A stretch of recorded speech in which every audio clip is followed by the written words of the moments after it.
अच्छा, कई लोग कहते हैं शंकर जी के पास 3 नेत्र था, हमारे पास तो 2 है। नहीं साहब, हर व्यक्ति के पास 3 नेत्र है। ये 2 बाहर जो दिखते हैं इसका नाम है कर्म चक्षु, और एक भीतर की दृष्टि है जिसका नाम है ज्ञान चक्षु। बोली सच्चिदानंद भगवान की। और ज्ञान चक्षु कब खुलता है?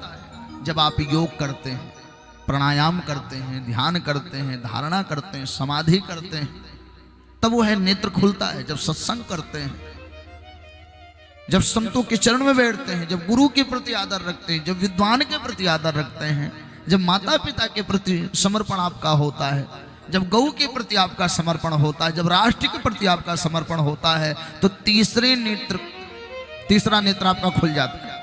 और वो कौन सा नेत्र है? ज्ञान का दृष्टि। और आप सभी ने देखा होगा, जिससे ज्ञान की दृष्टि प्राप्त हो गई, वह चाहे वेद पढ़े चाहे ना पढ़े, वेदांत पढ़े चाहे ना पढ़े, दर्शन पढ़े चाहे ना पढ़े, शास्त्र पढ़े चाहे ना पढ़े, वह तो अपने आप परिपूर्ण ही है। बोली सच्चिदानंद भगवान की जय। अच्छा, आप सभी बताइए, सवेरी कहाँ वेद पुराण पढ़ी? बोलिए, आपको पता है कि सवेरी किसी विद्यालय में जाकर के कहीं वेद पुराण पढ़ रही हो? और गणिका कब गई मधुशाला? ध्यान दीजिएगा, गणिका कब गई पाठशाला? गणिका किस पाठशाला में गई? तो जैसे गणिका पाठशाला नहीं गई, शिवरी ने वेद पुराण नहीं पढ़ा, और कुब्जा ने अगर भगवान को पाया, तो कुब्जा ने भगवान को प्राप्त किया केवल एक व्यवस्था से। बोले क्या?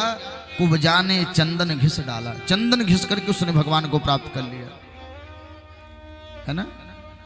चंदन घिस करके उसने भगवान को प्राप्त कर लिया। तो इसी भाव से हम कह रहे हैं कि अगर आज कामना को नष्ट करना है, तो उसके लिए तीसरा नेत्र होना जरूरी है। उस तीसरे नेत्र का नाम है ज्ञान।